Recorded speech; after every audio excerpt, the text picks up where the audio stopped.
This is where the story gets crazy, though. They came back yesterday, this time with more of their friends and with the car that they stole. They're expecting numbers higher than pre-pandemic numbers this weekend. Obviously, you can't do snow coverage without bringing out the tape measure, so I'm gonna have Spangler follow me over here to show you guys. The big question right now is whether or not those $8 million will be enough to get the job done. But the damage doesn't stop there. You can see it actually goes into the building, the front part of the lobby. Look at where I'm standing right now. This is supposed to be a road. When I was coming down this street, I saw tons of for sale signs, but a lot of them look like the one behind me saying sale pending. All around me are signatures of people who have been inducted before, and right here is a blank space. So if you're thinking about heading out this summer, you may want to book sooner rather than later. Live here at Cleveland International Airport, Aria Janel, 19 News. It happened almost instantly. They hit our building,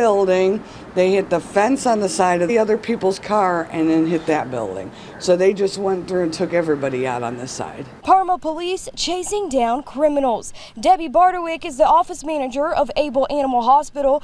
From different rescue groups. So that was priority number one, getting the animal. Debbie says it's all because those teenagers stole a car last night. I was driving up the state road with my girlfriend.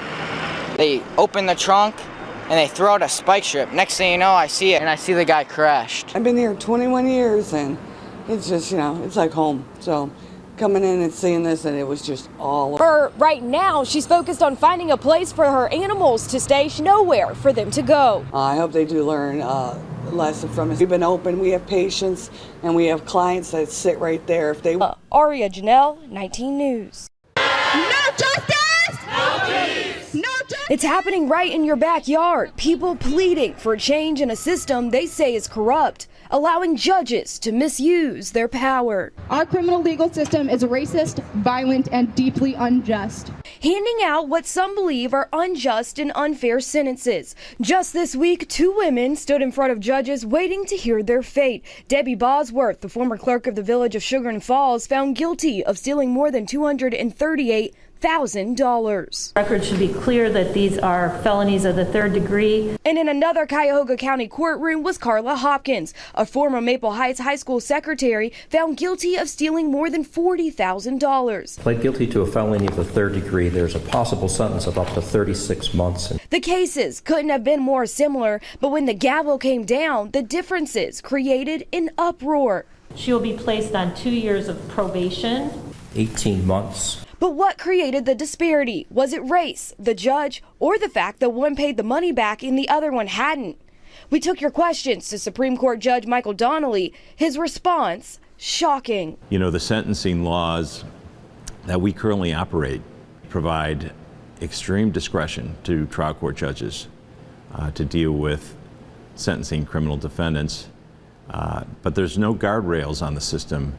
And what that means is whatever judge you draw has a big impact on the outcome of the case. We found instances where a black defendant who on paper was exactly the same as a white defendant, and the black defendant received a 26-year sentence and the white defendant received a 2-year jail sentence.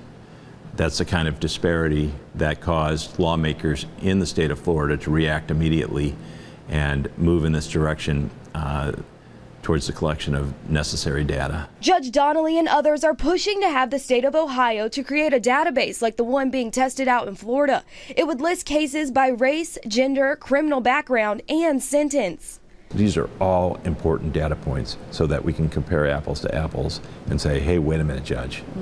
Before you go that route, here's what you've done in the past.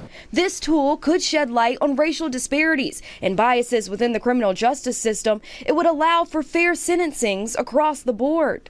But Judge Donnelly isn't getting full support. 19 News found that only 9 judges here at the Justice Center are partaking in the pilot program. But why wouldn't others want to? Attorneys like Susan Moran have their own thoughts.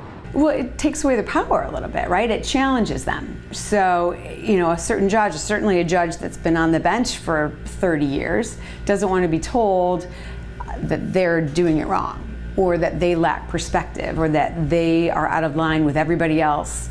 That's insulting to them. The power is in their hands, some thriving in it, others wanting relief from the burden. A database is what stands in their way. A database could be the thing standing in the way of your freedom. I think our citizens want to believe that if they find themselves in the criminal justice system, whether they are the accused or whether they are a victim, that the resolution of their case is going to be based on the facts and the rule of law, and that they're going to be treated fairly. For 19 News, I'm Aria Janel.